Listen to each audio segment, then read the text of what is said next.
so now we're looking at, from that overhook, there's a lot you can do. So let's get there again. First thing is, again, he's the one posturing up.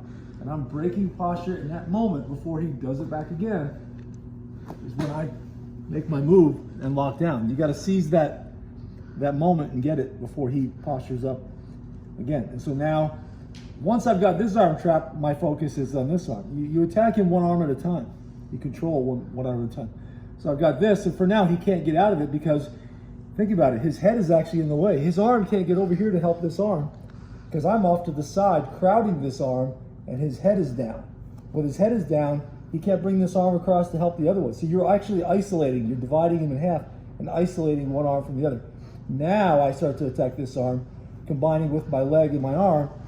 I move here, and the foot is up on the hip so that my shin and my knee here are inside the arm. This closes off this avenue for this arm to come through.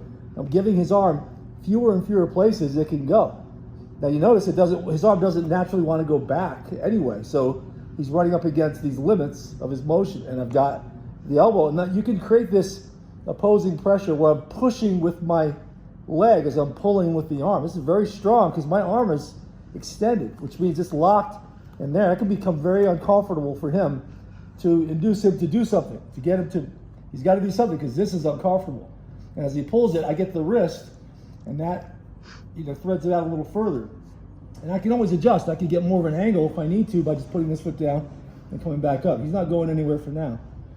And now from here, if I let this go, or if he gets it free, I don't necessarily have to set, let's say I pull, he pulls back, and I get this over. I could go that direction, but I don't have to. I could just let it go and now start to focus my efforts on this arm, because his arm for now is over there. It can't come over here. The thing is, his arm starts to turn like this. It naturally conforms to my body, especially with this overhook. So you'll find that as it turns like that, there are two main things you can go for. You can get this interesting kind of open Kimura right from there. While it's pressed against my leg, I can hold this here and I can flex it. Now, if he's really strong, he might power out of it, but his arm is very prone. It's not a very strong position for him. But the overhook, you notice you can't do that. It doesn't naturally turn his arm any further. That's when you pull out and you reach back and just kind of flex it. Now, another obvious direction to go is the Omoplata itself.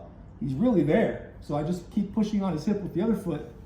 My foot crosses over, pull the left leg out, sit up, slide over if I need to as he collapses, fold my feet to the side, hand on the floor so he doesn't roll out of it, and then concentrate my weight on his shoulder. My head goes this way.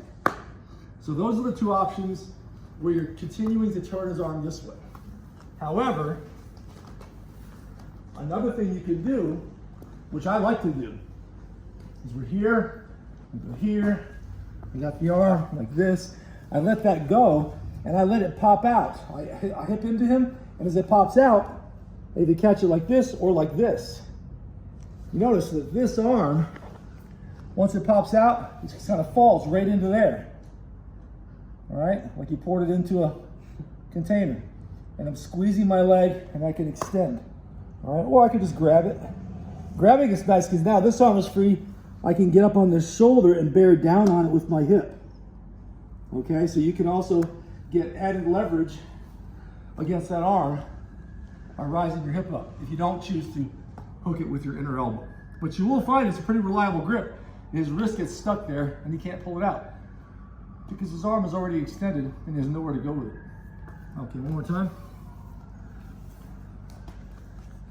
So here, he's postured.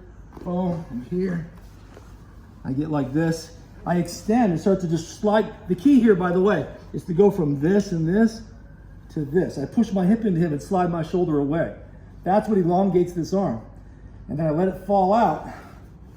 And I immediately come up on my shoulder. All right? And I've got him like this. And it turns out, it goes many places from there, because if he's really aggressive and creative at how to throw off my alignment on the arm, he'll jump over me, spin over, roll, and I roll with him. And there are ways you can ride that arm all the way to a face-up arm lock as well. and other places. So see this also, even the end point here, it connects to triangles and other things too.